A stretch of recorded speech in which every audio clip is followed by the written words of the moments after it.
दोस्तों ये कहानी आपकी ज़िंदगी में बदलाव ला देगी। जी हाँ, एक गांव में एक कुम्हार था जो मिट्टी खोद रहा था।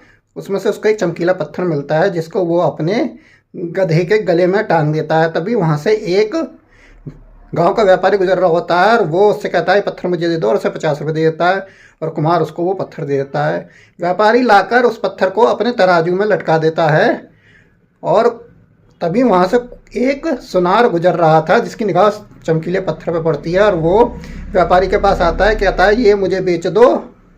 तो व्यापारी कहता है 100 रुपये दे दो। वो कहता नहीं 80 रुपये दूंगा। व्यापारी कहता है 100 रुपये दो। सुनार कहता है 80 दूंगा। इस बहस के बाद सुनार वहाँ से चल देता है कि कल आके खरीद लूँगा, ये 80 रुपये में मन जाएगा।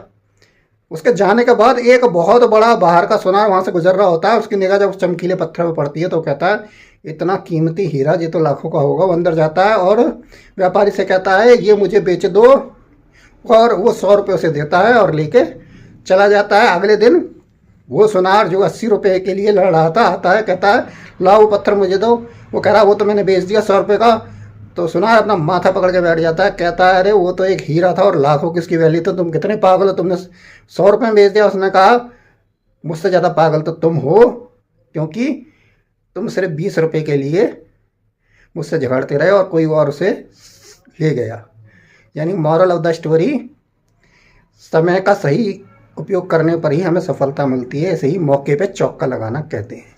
Thanks for watching Ajay Vani and keep watching Ajay Vani.